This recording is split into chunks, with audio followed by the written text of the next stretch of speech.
Me too, take it back to '01. Back when yelling f was shocking and fun. Back when Musketeers exploded onto the scene. Britney and Justin were in sync, know what I mean? Steven Tyler screamed he didn't want to miss a thing. Back when Carson Daly dominated the screen. Back a couple decades before I felt old. Before Janet Jackson had a whole nipple exposed. Whoa. Hold up, whoa Nelly. Dr. Dre is scheduled to be featured on my telly. This about to be the best, there's nothing you can tell me. A heavy dose of nostalgia, no better way to sell me. Just then, a panic falls. I think I need to get my friends Frank and Jan and Cole.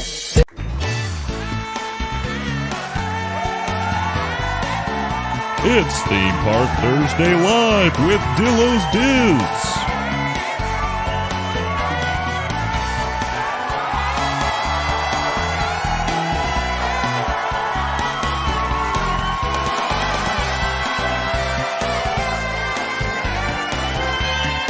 Featuring Frank.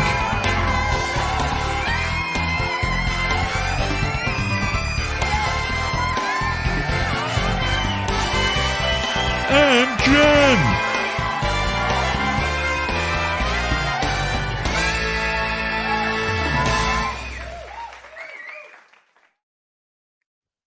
Hello, it's Theme Park Thursday live on a Tuesday evening here on the Dillos Diz YouTube channel. Or if you're listening on the audio podcast, it's Thursday, January 11th. I am Frank. Jen is not here. She is under the weather. She's got a little bit of a little strep, I think they call it these days, on a rainy, horrible, horrendous weather time here in the Northeast all day long, pretty much. So thanks for joining us here on the YouTube channel, or if you're listening on the audio. We had a guest planned. The guest planned had nothing to do with Jen becoming ill. Jen is distraught. She's downtrodden. She's generally just been looking forward to this conversation ever since we were on with this guest over the summer. He's pretty much our Gary V here in the community core, the podcast community, the friends and family that we have made here since 2018. So I'm gonna bring them right in. There was a big news drop today, so we're pivoting hard into that conversation. And let's bring him in. You know him from Brandy and Dave. I mean, I think that's pretty straightforward right there. But I will always fondly recall right out of the times of the spring of 2020, Jen and I had an epic, lengthy, 2-episode worthy conversation with the Diz and That crew. So pretty much over the course of these 5 or 6 years, we have been very close to our guest here this evening. Please welcome, it's Dave. Dave, what is up? Dude, I can't believe it's been 5-ish years. Like, yeah, it's crazy. And thank you for the introduction. I don't know if I'm the Gary V of the Communicore, but I'll take it. You are our I'm just guru. the one that tells you what to do, and then you do it. And I don't take my own advice, and I never do it. And then I see you guys just absolutely blow up. It's like, you should post every day, 3 times a day. Then you do it. Yeah. I mean, if we're going way, we're going back a little bit, pre 2020, you were like the TikTok's the new hotness. Oh, yeah. And we were like, TikTok, and you were right, pretty much, is that it has our largest online presence, pretty much. And then over the summer, when we were on with you on your channel, you were like, just get the YouTube going, just to get the channel going, man. Just do the shorts and get the sub base up. And by 2024 and I was like, no, and following that, I was like, it's gonna be spring. If we're on this trend, it's gonna be the spring, the way we're pacing ourselves. And no, before 2024 hit, here we are with 1,000 subs, which we attribute to you, Dave. Thank you. I appreciate that. And honestly, I know I sent it over on the TikTok, but I do appreciate the shout out. Like, that was fantastic, and thank you for that. But like, it's interesting because since that conversation, the whole shorts thing it's really interesting because on YouTube you can now create 2 different avenues, right? And it's really weird. There's not a lot of crossover. It's real tough to get shorts watchers to come watch long form. Yep. And long form watchers do watch shorts, but mostly on the IG and the TikTok. Although TikTok's becoming pretty saturated. But what's absolutely crazy to me, and if you follow any creator in any space, right? Like the new hotness. Oh, here we go. Is 28 to 40-minute videos. Have you seen? You've noticed this, right? Like I have actually just recently heard of this time. Nothing is short form except for short form. So now that short form has been driven into the ground, you better get back to making good long form content. Now, the only thing that we screwed ourselves out of is the fact that everyone has these they want little 7 seconds, 14 seconds, 13 seconds. So you better be changing up your view, whether it's a zoom in, zoom out, different angle, whatever, every 3 to 7 seconds. It's a lot of editing is what it comes down to. No, and Jen had said this on the podcast, that she, I became obsessed with no, I will do the shorts. I will keep doing the shorts. And I still don't know anything about what I'm doing. But what I do know is that if my what is it called? The frame, basically, whatever you're looking at there, if I move the thing and it's a close up, or if it's a Disney character, I will get the views. If it's something in the distance and that's what you're looking at when you're doing, forget it. You're not getting anything. 100%. 100%. It's interesting, man. Why can't I do something far away with a song that's trending? Why? You mean like a non-character? Like, what about a sweeping shot of Crescent Lake and the boardwalk and the swan and the dolphin and set to a Dua Lipa song? Why can't I get a? Is that her name? Okay, so if you here's what you got to try. You got to try the sweeping shot, but it's got to be zoom in, zoom out, jump, zoom back, jump. Like if you did something like that, I'll bet you would get the watch time, get the percentage watched up. I'm trying to make a Christopher Nolan film out of my shorts. I mean, come on, Dave. Basically, yes. So here, where we are is the slow climb now, because the plan was in my brain, as if a plan was going to work in this scenario, was I thought around this time we'd be like in the home stretch, like between now and March. I was like looking at March as kind of like that's when we'll hit 1,000 subs. And so I was like, all right, when January hits after the holidays, we'll start getting consistent with more live streaming so that we get the watch time up by the time we get to March, and it all coincide very nicely. Well, again, it didn't happen too fast. So now we're like, well, watch more live streaming. Let's do it. So I know you do a lot of, discussions with Dave and you have great conversations. Jen and I have done the conversations. Like, so what do you recommend there in terms of, accumulating the watch time, building the base of watch time? Because, we have a core here. We have a core watchers. We have people pop out in and out. So it always fluctuates what we have here on our live streams, but it's really the consistent, and I'm going to say it's hard for me because of my job and my working hours, but establishing kind of a base that's going to hang with you for the watch time. So that's always the kicker, right? Like you get to 1,000 subs, especially now with shorts, you can get to 1,000 subs pretty easily.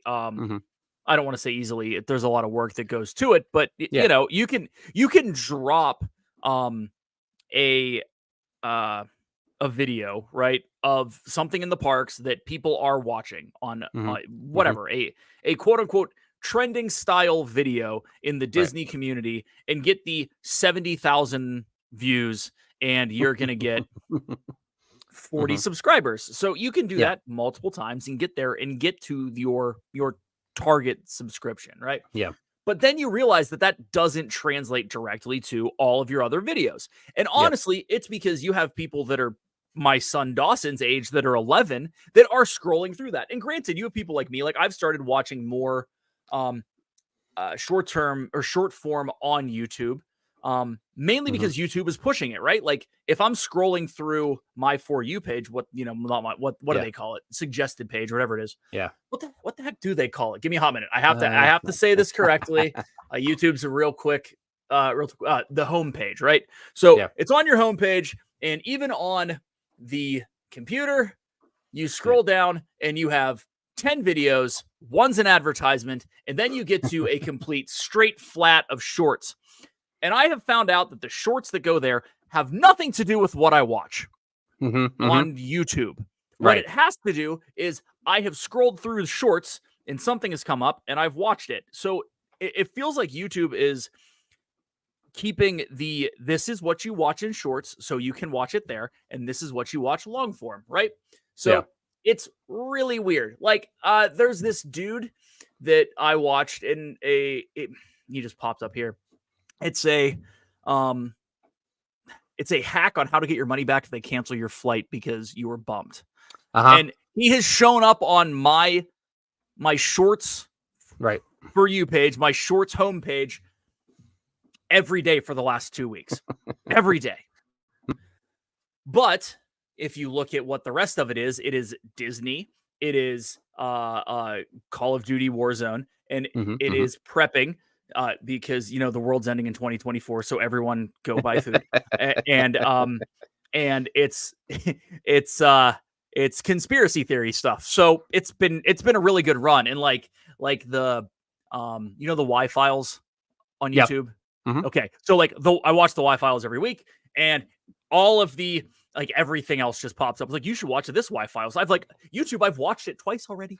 I don't think I need to watch it again. So anyway, please pay attention. This is me talking around this whole deal, right? So it's tough to get that over to there. So how do you engage the people that are following you on YouTube when they're looking at YouTube? Well, it's the community tab. Utilizing the community tab multiple times a week will help. Telling them when you're going live, what you're going to talk about when you go live. Using the interactive stuff on it. So a poll, a reply with a photo, doing something that gets you into everyone's YouTube feed when they're scrolling on their phone, and that's really where it is. You're not going to see it on a homepage unless you go to your community tab. But people do more on their phone than they do on an actual computer. So you're scrolling through. It is what it is. So community tab helps. Directing people here from other platforms, super tough, but you got to do it. And there's a way to find out.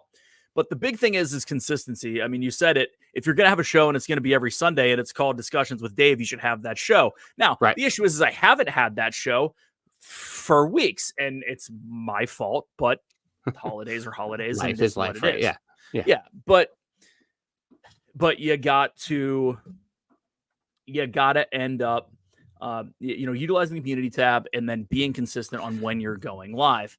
The other thing you can do is drop more long form stuff just in general. And it doesn't have to be the 30-minute stuff, but long form's considered over 10 minutes. And if you go down that road, there's a lot of tricks, and it is a lot harder to grow a YouTube channel based on your long form content. And when you marry all of this together, you're getting the brand out, and that's more important than anything. So wherever they find you, cool. Right. It's really easy to get caught up in the, get to 1,000 subs. Get to 4,000 watch hours. And those are great goals. And I think everyone should have those goals. And frankly, all you really need to, if you're going to live stream more, is get to 3,000 watch hours. Right. And at that point, you unlock the members monetization, the super chats, and all of that, which a lot of that's coming on the back of YouTube really focusing on gaming. As being the new Twitch, right? Right. Yeah, where is YouTube with that? I mean, because obviously I know you had the Twitch for a while. Is it denting Twitch a little bit, or is it not? So the big one that's denting all of it is Kick. You've heard of Kick, I'm assuming. Yes. So people basically took Twitch, made Kick, and they're paying creators 95%, 5%, as opposed to the 50-50 split on Twitch, which has always been the big knock that Twitch is. It's okay. you can gift subs, you can do all this, yada, yada, yada, but you're only going to make half the revenue. Where YouTube's 70-30, which is solid. And frankly, it's the second largest search engine that you have out there. Yeah. It's Right. It's Yeah. it's second to Google, which owns YouTube. So you have the integration of both of those. You have the fact that you'll come up on Google if someone searches for something that you're talking about. I mean, the biggest thing is staying on topic and having a good thumbnail, which we've done a really good job for the last 16 minutes of staying on topic of the thumbnail. You're right. But at any rate, I could talk about this forever. You know that. No? So I'll shut up now. That's a good point. On and Dave, maybe you don't know this, but on Thursday, apparently, as long as everything lines up okay, I will be live streaming my first Peloton ride since 2022. So awesome. I don't know what the outcome of that will be, but Lewis and Jeffers are here in the chat going back and forth about it a little bit. But if I can start with that, there'll be some consistency, and then it'll be good 100%. For my body. Yeah, 100%. I mean, it's crazy what you can do. I mean, YouTube, with the quality of live streaming on YouTube, it's interesting that the focus on that quality on YouTube should be a thing, right? But it's crazy because you can go live on Instagram and no one gives an absolute about what's in the background, what the lighting looks like, what like it's just okay, cool. You're sitting in your living room on Instagram. It's not a big deal. Okay. Yeah. So Dillos is on tangent. Yeah, we call it off topic over at this and that. But I mean, the big thing is that you will eventually, if you live stream consistently, and I can tell you this from Dis and That because we did we haven't missed a Wednesday in going on 5 years. Yeah. Which is unbelievable. Crazy bananas. Right. Like it has to be up there. Has to be up there with the one of the most consistent shows. And we're proud of that. And we have created a community, and it's fantastic because of the people that are there. And we don't put if you watch the show, you'll notice we don't put a ton of effort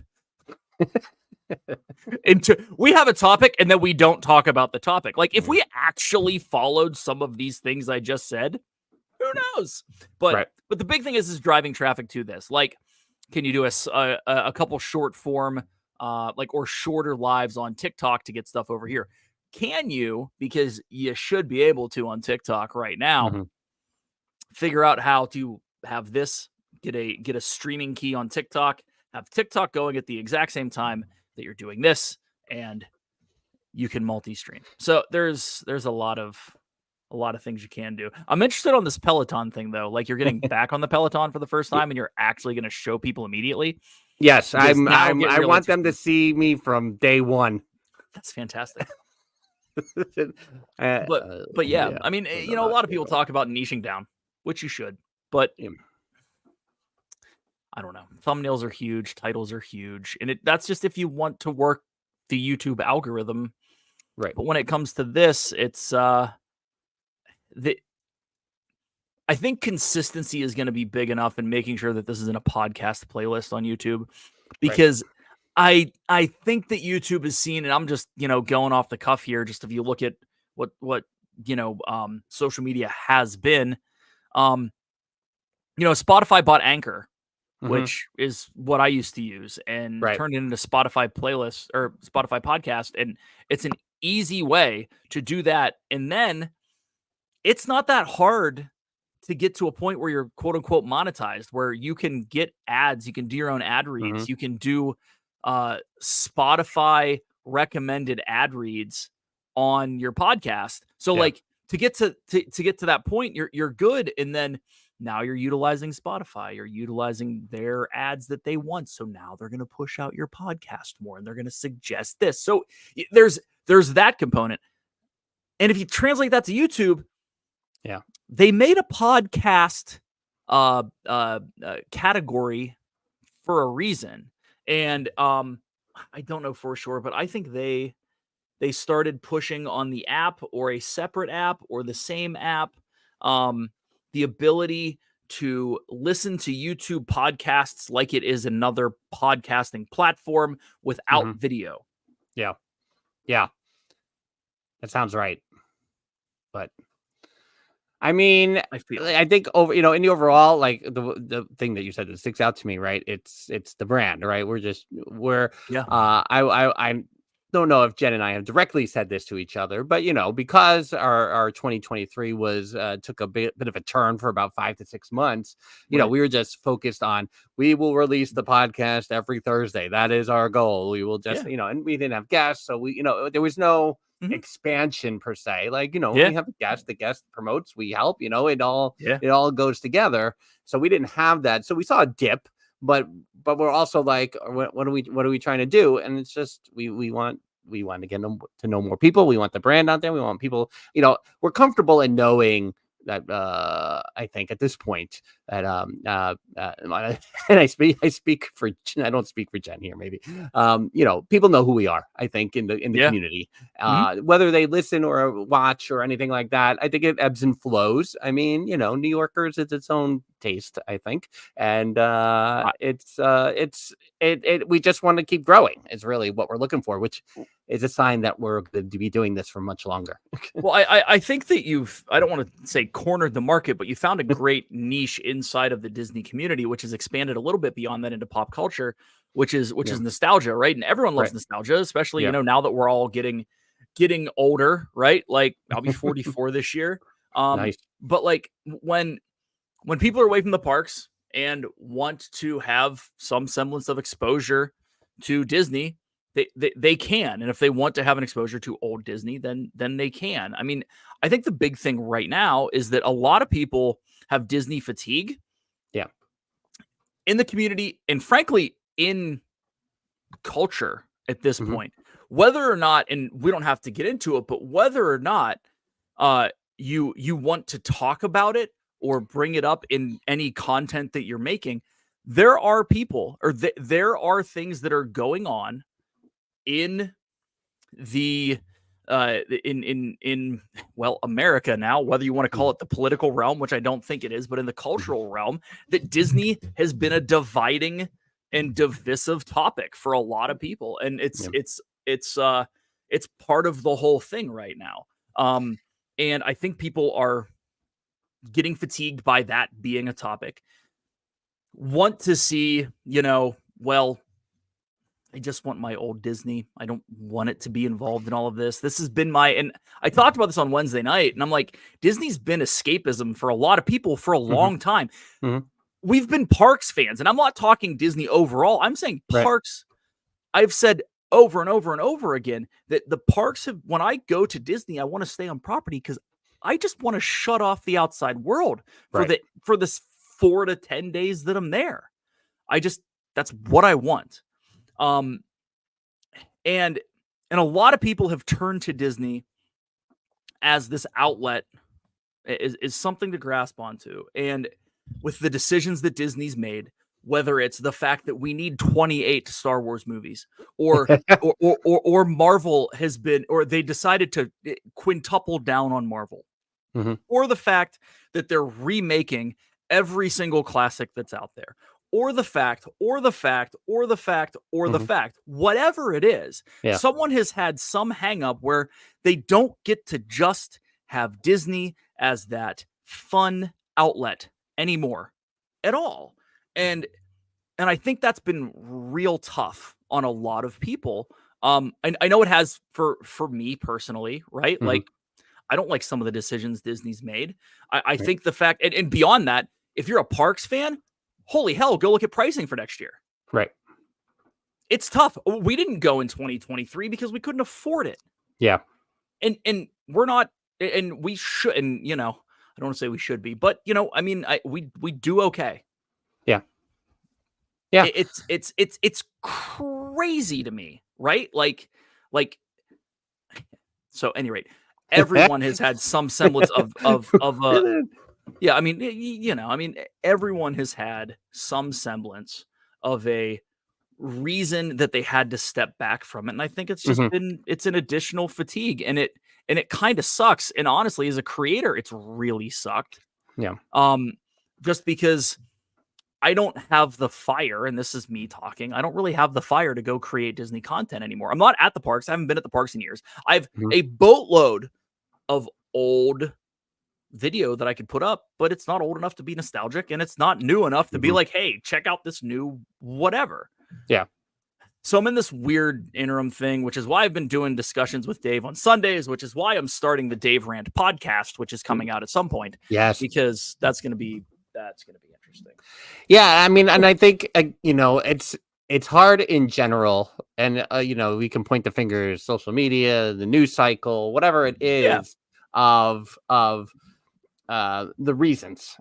To me, I always go back to when I was a kid, and Disney, just barely had Epcot at that point. That people that like, oh, you're not going to talk about Disney, that's kid stuff, and so I was like quiet about Disney all the time, and it's interesting how then Disney became such a big part, where I do think it's really about the escapism. I don't think it's meant to consume our lives. No. And I'm not. It still consumes my life. It totally does, because it's been such a large part of it. But I do think that's where we need to. This is going to segue nicely into the conversation, since you mentioned 28 Star Wars movies. But yeah, I got them lined up here. Where we're gonna focus the attention, and me personally, and we all have the different things that we're bothered by. I just really have been hating on how Disney has been marketing things all this time, whether it's the new Percy Jackson series, whether it's Indiana Jones, whether it's Marvel. We I know when we talked to you over the summer, it was right on the heels of Indy coming out, but and then they dropped today. I still haven't watched it, by the way. You still haven't watched Indy 5 yet? Wow. Yeah, I think you could be pleasantly surprised at this point, because there's so much hate. Well, that's kind of where. So that really goes back to I didn't watch the Black Widow movie because everyone said it was terrible, and then I watched it and I'm like, I don't know what people were talking about. Right. I knew I wasn't going to have the expectations of Infinity War or Endgame, but it wasn't. I'll be interested to see. I mean, I got takes, but yeah, I got hot takes. Right. But, so earlier today, but yeah, this is it. We'll give you the fluffy StarWars.com version first here. Mando and Grogu are embarking on a new adventure to movie theaters, going into production in 2024. It's the Favreau-led Mandalorian and Grogu. Just to see what Favreau said here. I have loved telling stories set in a rich world that George Lucas created. The prospect of bringing the Mandalorian and his apprentice Grogu to the big screen is extremely exciting. There's your opening, your inciting incident, Dave. I will wind you up and watch you go. So look, the only thing I'm bashing on right now is the name of the movie. If that's literally the name of the movie, it's terrible. Mm-hmm. Absolutely terrible. Just call it Spaceballs the movie. I mean, Mandalorian the movie. Whatever. I mean, any rate, look, Favreau's involved, and if you go back to anything, the Mandalorian was a thing and has been, and frankly, so Mando season 1, 2, and 3, I was a fan of all of them. Even 3, you were all right with 3. Yeah. Should I not have been all right with 3? Well, I know a lot of people that were not all right with 3, and somewhat with 2.5, aka the Book of Boba Fett. Well, but that was I didn't dislike the Book of Boba Fett. Could they have done more? Yes. Yeah. But if you remember what Mando was supposed to be, it was supposed to be an episodic Star Wars take on an old Western style show. Yep. It's what it was. And it was in season 1. And frankly, it was in season 2. That's right. Then we started having to put in this overarching storyline, which obviously comes out. People want to know what the plan is. I get that. So then you had Book of Boba Fett, which I think got a lot of hate. It wasn't great, but it was literally Mando 2.5. So yeah, cool. I enjoyed Mando 3. I liked the fact that it actually focused on the Mandalorian portion of the story that they're trying to tie together between this, Ahsoka, which I don't know why it gets it gets the hate that it does. It shouldn't. I Yeah. thought it was fantastic. I know people who won't watch it because of the hate. I'm like, you gotta give it a chance. Yeah. I thought it was a really good story, and what is even better is you had Mandalorian get up to this point, and then Ahsoka got up to the same point. Because if you remember back at Star Wars Celebration in Europe in the beginning of summer, they said that they were going to wrap up Mando post season 3, Ahsoka post season 1, and Book of Boba Fett all in a movie done by Jon Favreau. Mhm. And I was excited that it Right. got to that. And then as soon as Ahsoka was over, they said season 2 is coming out. And I'm like, Mhm. okay, so what are we doing now? Are we bagging the movie already? It's only been a couple months. Right. Or, okay, it apparently did well enough that, or they had more of a story to tell to get to where they want to go to put Ahsoka season 2. Yeah. Cool. And I don't like that. I think it would be great if they were Mhm. going to wrap the whole thing up with a movie. But obviously they're not, because we have to continue everything, because it is a new universe in which they are attempting to create the MCU 2.0 with Star Wars fans. Right. And I mean, I feel like that's part of the argument where, with the Marvel movies, and it's all, again, the Right. umbrella of Disney marketing is what I have the beef with. They set out this timeline. They told you when all the movies were going to come out, but they didn't kind of follow through with the excitement of having a 5-year plan or whatever phase they're on here.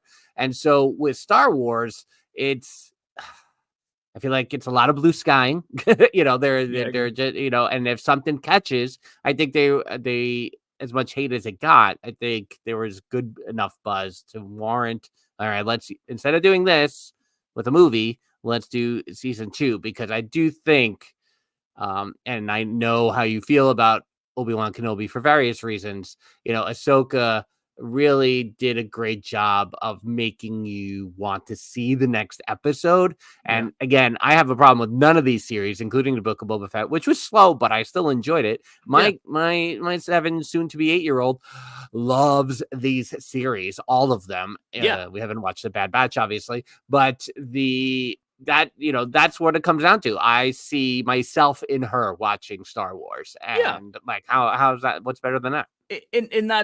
And that's great. And we have to realize that that's what they're going after, so that the kids say, hey, mommy, I want to go see Mando at Disney World. And then you buy the trip, and then you go to the movie and all that.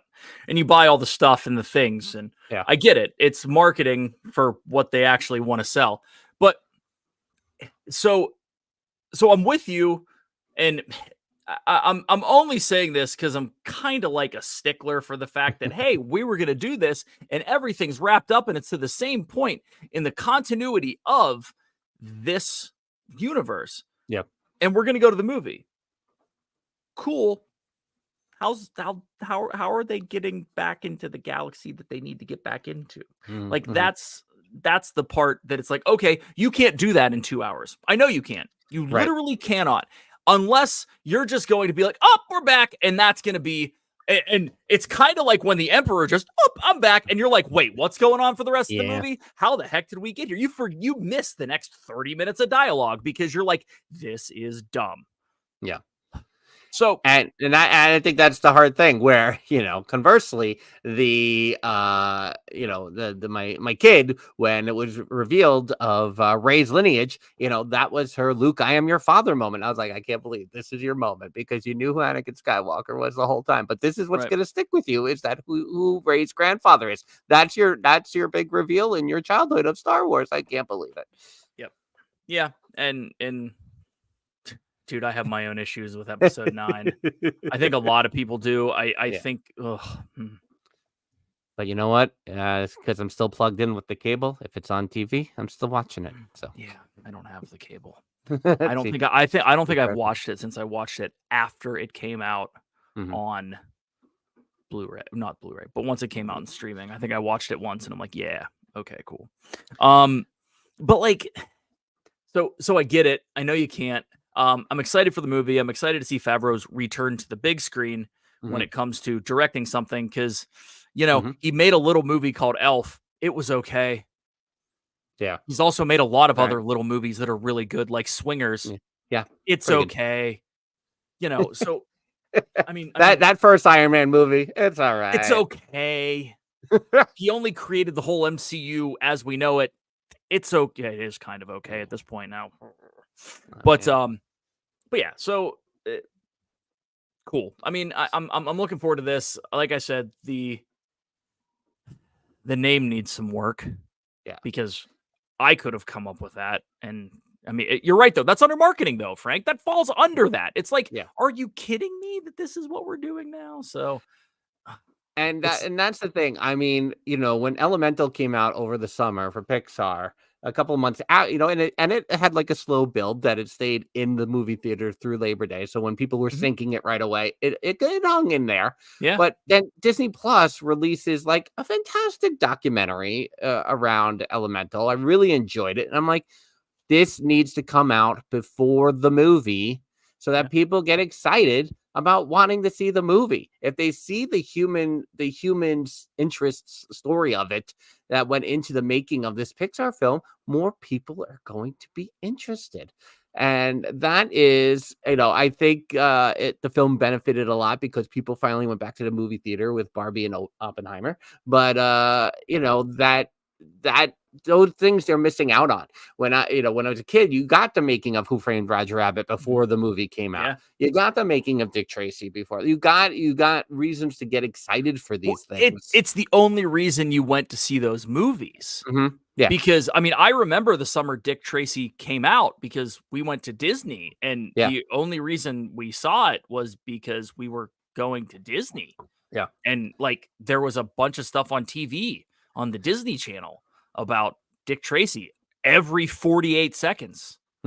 Same with Roger Rabbit, Relentless. Relentless. It's kind of like, so do you remember when the movie Lemonade Mouth came out? Oh, no. The only reason I know this is because Gianna was very young at the time, and she was watching a lot of Disney Channel. And for that entire summer, it was 3 weeks of lead up to when the premiere of Lemonade Mouth was. And then they showed it 87 other times.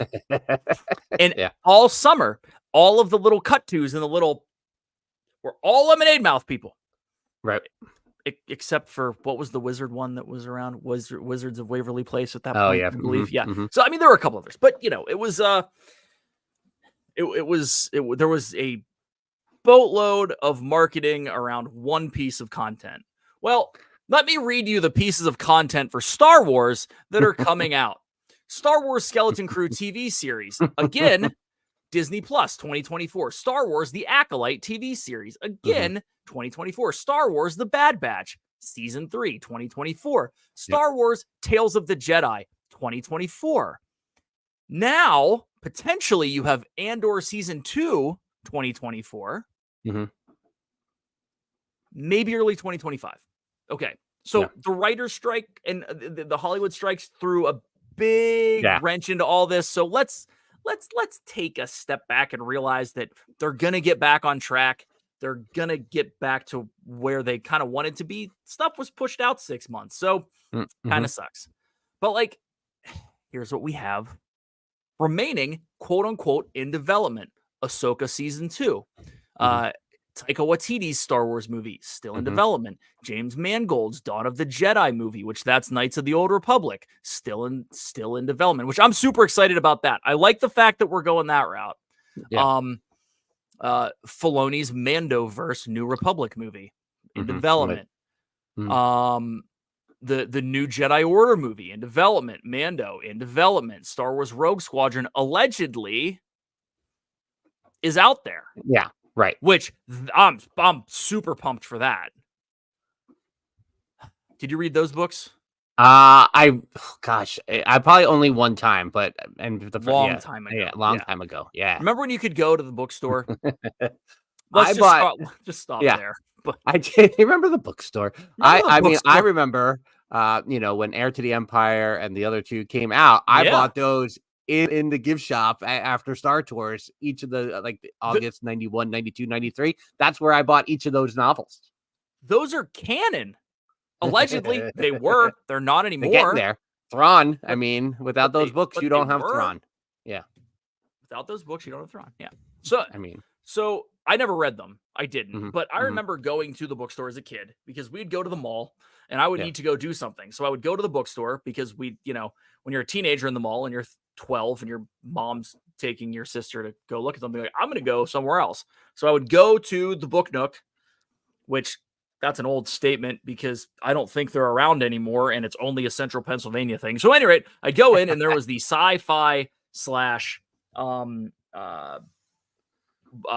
epic fantasy or fantasy section, right? Yeah. So I would go there and I would look through those and I would find the Star Wars section. And I honestly don't know how many of them I bought. I don't think it was many, but I would go there and I would just look and see what's going on and read all the backs and do whatever and yada, yada, yada. And you kind of get a feel for it. But there was so much what is now just considered fan fiction. And it's absolute not fun. All those short stories like Tales from the Cantina and Tales from the Bounty Hunters and all that. But Rogue Squadron was always one because Wedge was one of my favorite characters. Oh yeah, totally. And if they did that, I would be so pumped. It would be cool. I feel like it's deserving. I apologize to everyone in the chat. Jen usually pulls up the comments, obviously. You can tell by how few of the comments I pulled up here. But Nate's saying the problem with all the hype that was on Disney Channel back in the day is there were significantly fewer viewing options. More people saw that stuff because there was less to watch. I'm telling you, I've said it before on the podcast. When you press the thing for Disney Plus, show me a trailer that I can choose to skip, but get me hyped for something as soon as I turn on Disney Plus. You had Guardians and Elemental and the Indiana Jones and so many movies. How do you not put that up front and then content that's corresponding with what you're seeing in the first few clicks I'm putting on Disney Plus? You have a streaming service to hype your stuff.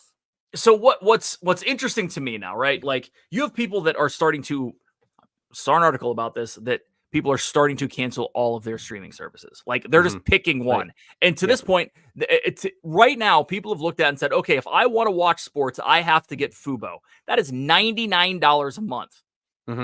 After you pay all the taxes and everything, as much as they say it's $75, they're lying. It's $99 a month. So if you're paying that, you might as well pay $110 and get cable.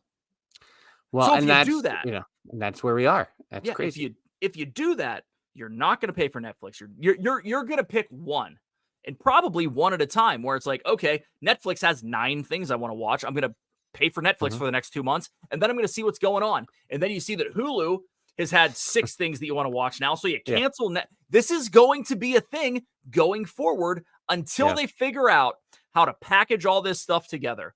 And the issue is people are making too much money, but I don't think they're making as much money as they think that they say. Because so at some point, but hear me out on this.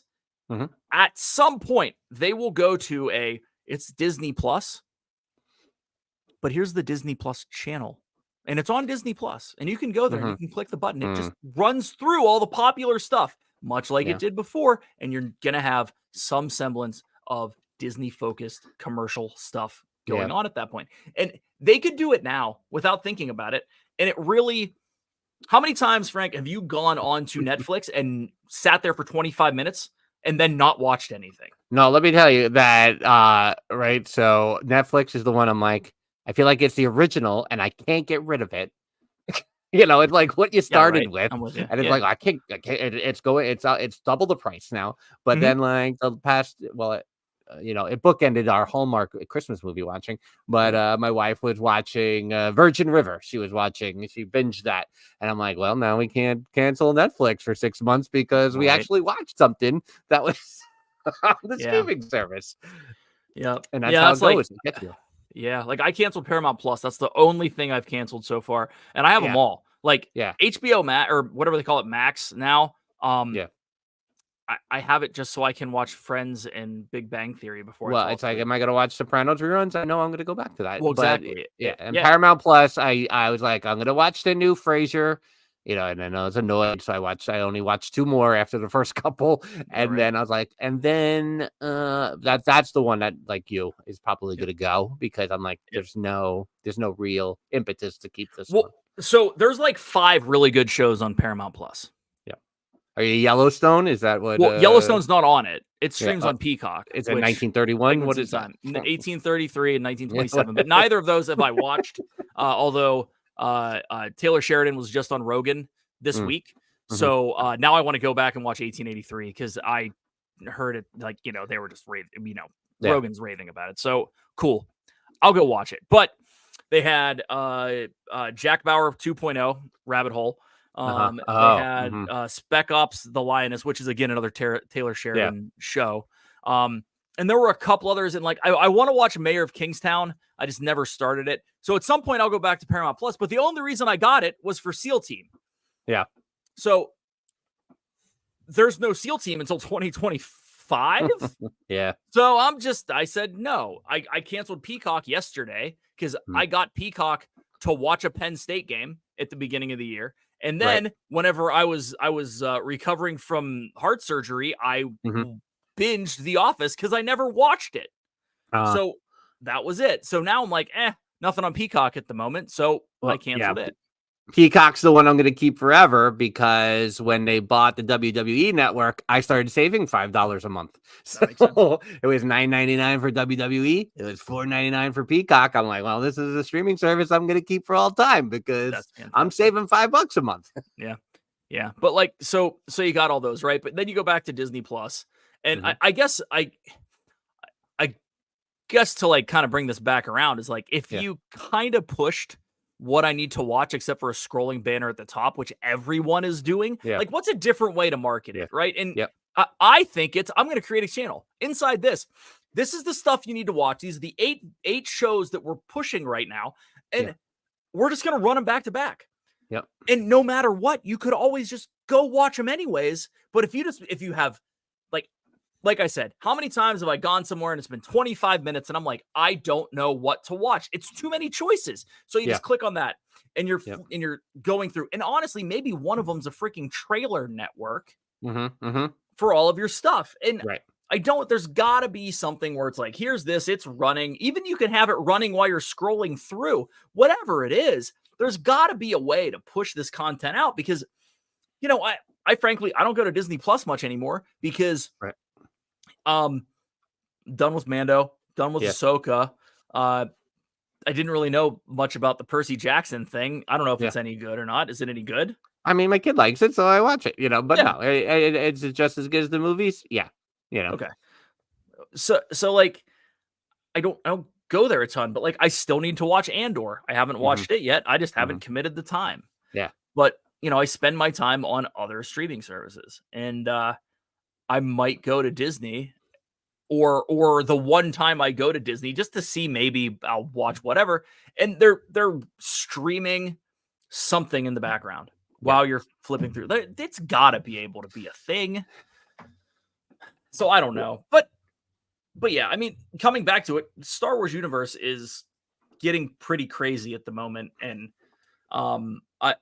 I think a lot of us nerds that are Star Wars nerds either were or have become MCU nerds with the big push of the, what do they call it? Is it the Infinity Saga? Is that what they're officially calling this first 3? That sounds right. But I feel that's right. So like, you remember this, right?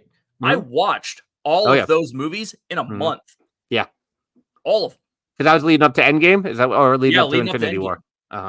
Yep, leading up to Endgame. That was crazy. Yeah. And I mean, and I think, you're going to make creative choices. You're going to take risks. I get that. But, I think I wish they would have maybe not tried to me, it felt like a restart after Endgame. I'm like, no, you did Endgame. No more phases. Think of something new. And I feel like, I was okay with it because they have a story. What people don't realize is that, people bagged on the Eternals, right? Yeah. People bagged on several, like the second Ant-Man movie, like people bagged on all these. And I'm not saying they're great flicks, but at the same token, you have to go back and realize we're starting in phase 1, in phase 4. So Eternals wasn't bad, but it wasn't bad because people told me it was so terrible that when I went to watch it, I had no expectation. I'm like, dude, this is great. There's a lot of people, but if you watched it a couple times, you'd be fine. You know, you're good. Yeah. But like, so you had that, and then you go through all this. And once they really started throwing out that it was going to be Secret Wars and all of that, like I didn't read the comic books. Did you? No. Okay. So I went directly to Wikipedia, Mm-hmm. searched, and I started reading, and it's, you know, I read the synopsis, and it's like blah blah blah blah blah, and She-Hulk and blah blah blah went here, and blah blah blah, and Floobity Floob went here, and whatever, right? Like I read through it, I'm like, this is an awesome story. I can't wait to get here, but we have to get here.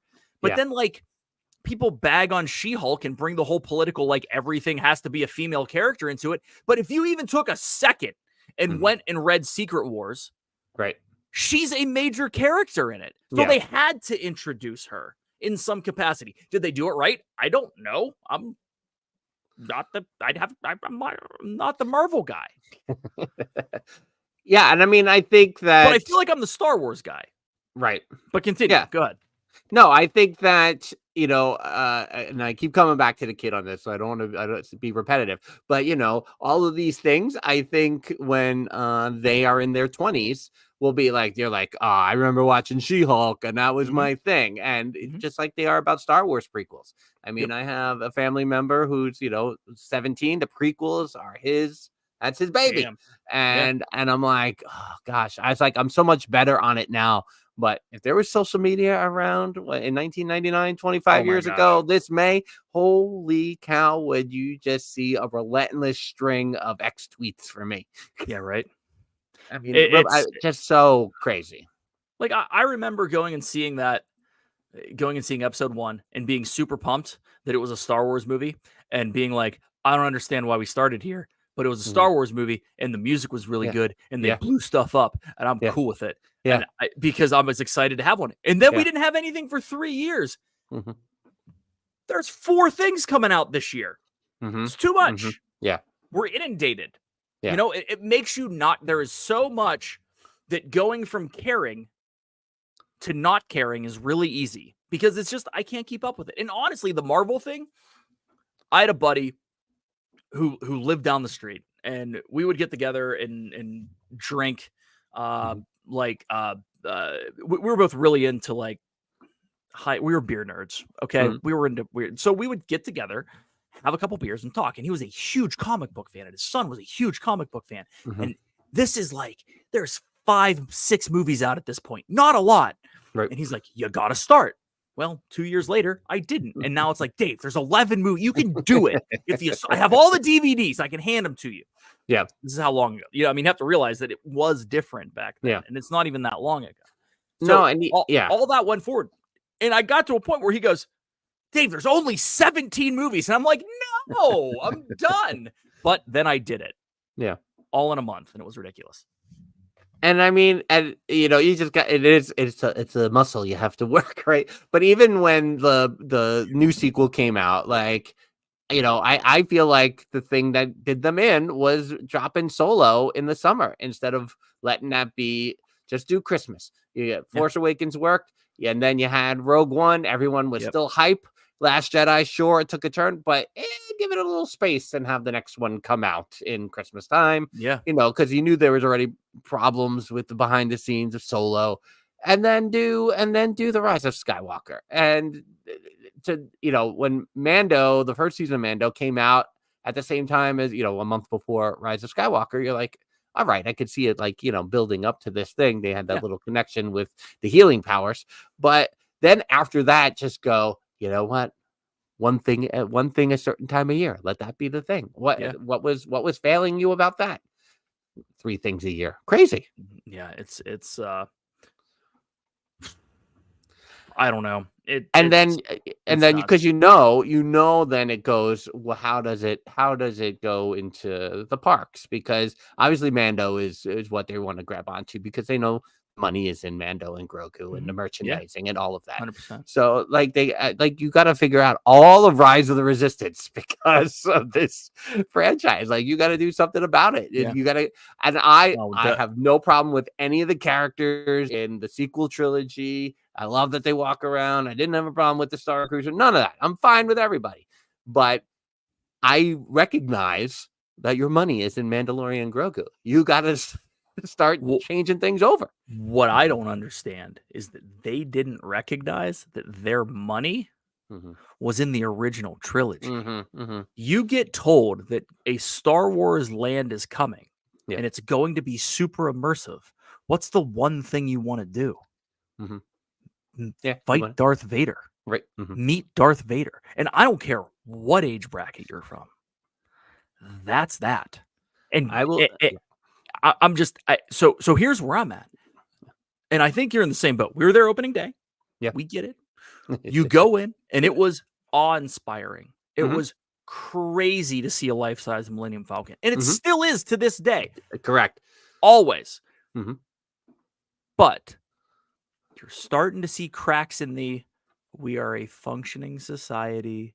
We are in this timeline between 8 and 9, yada, yada, yada. So here's my take. You can have that. Keep it. And I know you're going to hate this next part. We can call it relocate, but we're going to take out Muppetville. We're gonna take everything from there the whole way over. Are you going to be on the podcast? No. What's your take on Galaxy's Edge? Yes or no? The ride? Well, Rise of the Resistance, yes or no? Yes. Okay, so Dawson's all for the ride. Okay. So but you take all of that out the whole way over to Star Tours. And you turn that into basically Star Wars weekends all the time. Just a celebration of Star Wars as a thing, which would be awesome because now you would have people who could go and meet Darth Vader. Because what I think that's like one of the top questions they get is where's Darth Vader? Has to be, right? Yeah, right. So you now have Star Wars in that corner of the park. Cool. We can relocate the Muppets. We can give them Rock and Roller Coaster and make it Electric Mayhem, which I think would be a fantastic overlay for that.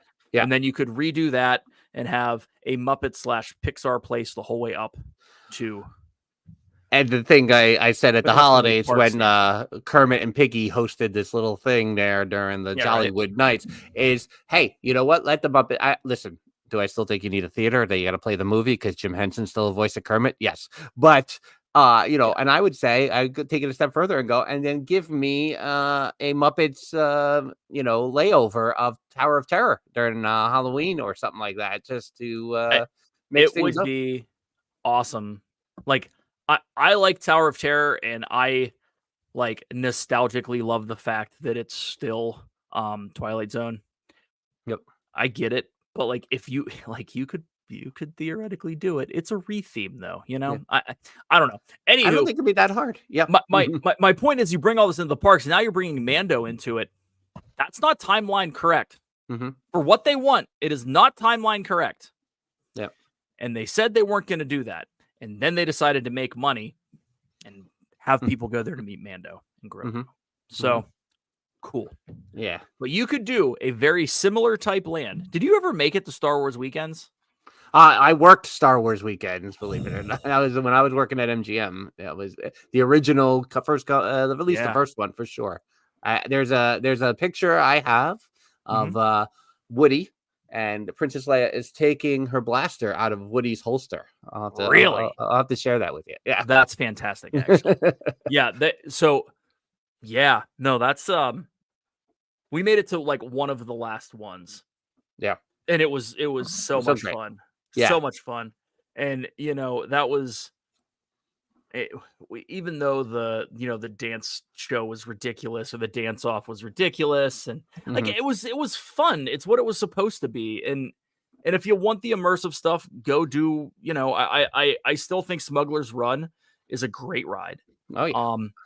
I think it'd be awesome if they decided to, I don't know, drop a new video in there. You got to be able to do it. Right. You got to be able to do that. You've done it with Star Tours. You might as well do it with that. Yeah. Rise of the Resistance is still the best ride on property. I don't care what anyone says. Mm-hmm. I think there is, I think it's not as difficult. My thing would have been, whether it was seasonally, whatever, that you could do, different timelines of Star Wars with on that planet.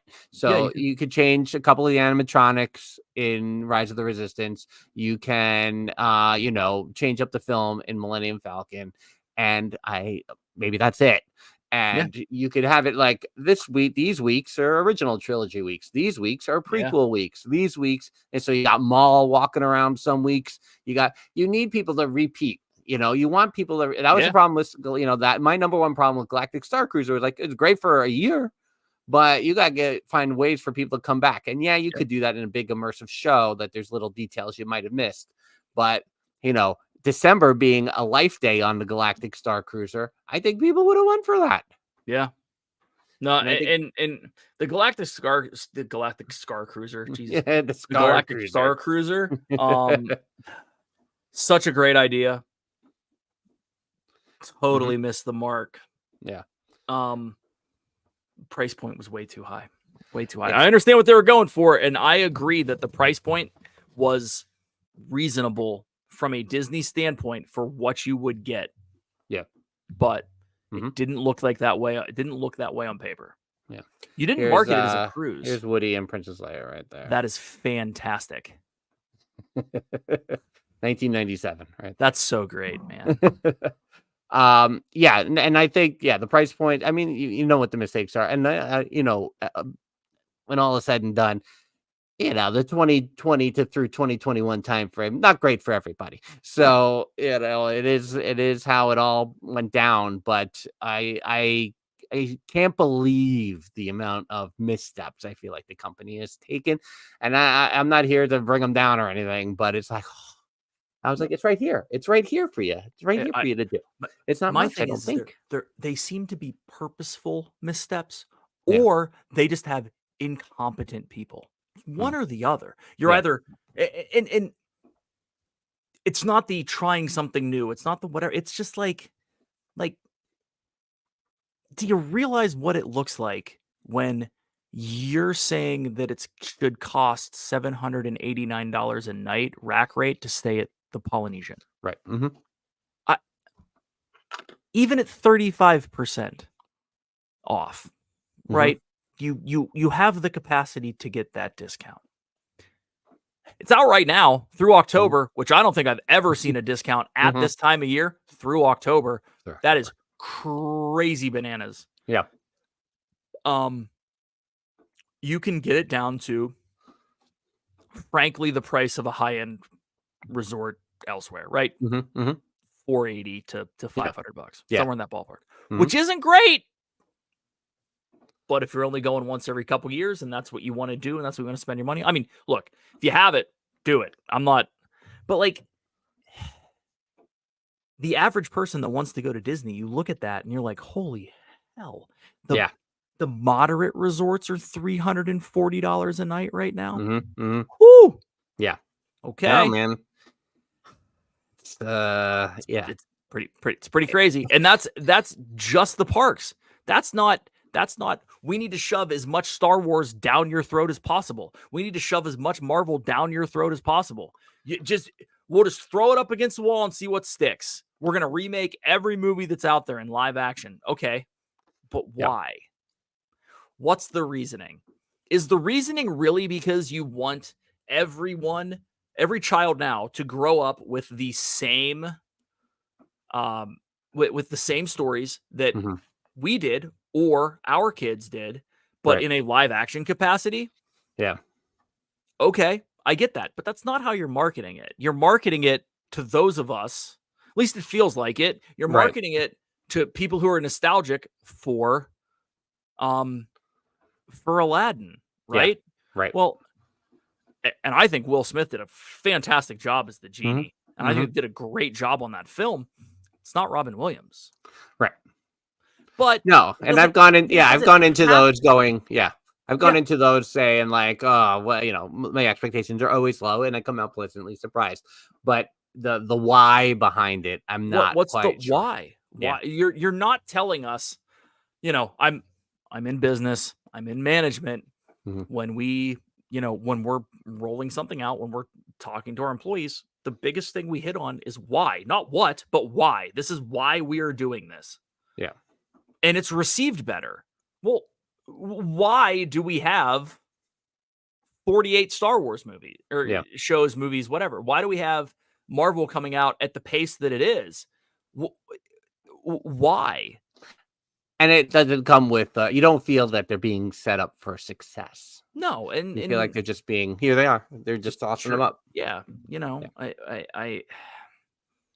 I got you. it's so weird. And then you got all the paycheck versus Florida stuff, and that was just a freaking poke in the bear kind of BS. And now you got Iger back in. How long's he gonna be there? Yep. It's a very tumultuous time Mhm. everywhere, but Mhm. even at the and I think this kind of goes back to what I was saying at the beginning. It's the reason, like, it's tumultuous in our spot that we wanted to go to for no turmoil. Yeah. At all. Turmoil. Yeah, Yeah. that's right. Turmoil. Yeah, that's it. Yeah, okay, that's right. That's the right word. Yeah, I think so. And everything always calms down during a presidential election year, so we'll be fine. Yeah, this year's gonna be fantastic. I know you love when Jen and I do this and pointed back all the way to 2019. Before we go, Yeah. you're thinking about starting a new podcast. What Well, is yeah, it about Beyond Frontierland? I do not. What's Beyond Frontierland? What is Maybe. Beyond- Oh yeah, just over there. Maybe. If Tell you me could what just you're think thinking. about it. Tell me what you're cooking. So, I've done the Twitch thing, did the whole gaming thing. Still kind of do that occasionally. Play a lot. That content creation isn't necessarily for me in any capacity. But I need to get back on the horse. Obviously, the needed to take care of my health Mhm. at the end of last year. Yeah, I mean, we didn't really. I feel like you probably answered it 10,000 times already, but we didn't address it here. But you couldn't come to our community core meetup in Walt Disney World in September because you were having major surgery. Because they decided to go Temple of Doom on my chest. That's what it was, basically. But you have rebounded spectacularly, as we discussed in agreement. I have. We're doing well. We're ready to rock and roll. I mean, the big thing is that what do I want to create content wise? And it's not that I don't like Disney. It's not that I don't want to create Disney content. I love doing shows like this. I love talking about about the parks, about Disney in general. But again, it's not the escapism that it once was. It might get back there. I don't know. I don't think the magic's ever gone. Hey, dude, I haven't liked an Epcot show ever, and this one looks pretty good. Well, Kind of excited for it. Seeds planted. Seeds are planted. So, we got a trip. Maybe the goal is 2 this year. So that's coming. But from a content creation standpoint, I need to get back on it. This Sunday, the plan is to get back to discussions with Dave. Focusing again, it's more of a pop culture-y kind of thing. Like my whole want on this whole thing is like, I like to talk about stuff that I like to talk about. So it's kind of what I want to do. Well, doing that on the Brandy and Dave channel with the potential colorful language that could come out, I don't think is a good thing. So I have the Dave Rant podcast on YouTube locked down. I don't know when I'm going to start it. Hopefully February. I feel like I got to put a few things in place first. Just from what's going on. But we got that. Might ramp up Disfluencers again. We don't know. I'm really in a holding pattern. I should have spent some time while I was not doing anything else and thought about this, but I was sort of concerned about taking 3 walks a day and eating 200 grams of protein and catching up on every show that I hadn't watched. Right. So and deciding which streaming services you want to keep. Well, when you It's all of finally them at that see Indy 5 and want to rant about it, I think you have to Ooh, I'm call in us for up that. and Yeah, I'm totally down for that. So but cool, man. Well, I appreciate you having me on, dude. This is always fun. I'm free to come back whenever. well, and then that's the thing. It's like it breezes by. We can go back and forth for a long time. Obviously, Jen has to get healthy, apparently. Of course, apparently. But you know, we don't do it enough, and we should do it more for sure. So you talked a little bit about there, but do all the plugs, do all the things, all the places where we should subscribe. Yeah, Brandy Dave on Instagram, Twitter, same on the YouTubes. You can always catch me on Dis and That Wednesday nights, 9 p.m. Eastern Standard Time on Dis and That, DISNTHAT on YouTube. That's myself, Shep, and Steve from Steve's World, All Things Fun. Hashtag All Things Fun, technically. But yeah, we're over there Wednesday nights. We talk about Disney and non-Disney things and in circles. And we're about to start our 2024 Get Fit Challenge. Oh, so that's over on the Discord. Had some good luck with that. Have worked together. Feel free to keep make fun of my Yeah. Peloton rides on there if you want. No, dude, we don't make fun of dude. If you're doing something, go for it, man. That's the whole point. Get everyone active and moving forward. That's all it is. All right, man. Well, this is great. Thanks for everyone in the chat. Sorry I didn't pull up your comments fast enough, or with the my fingers don't do the talking very well. But Dave, thanks so much. Hang out here while I end the live broadcast, or if you're listening in the audio feed. Until next time, bye-bye. Deuces.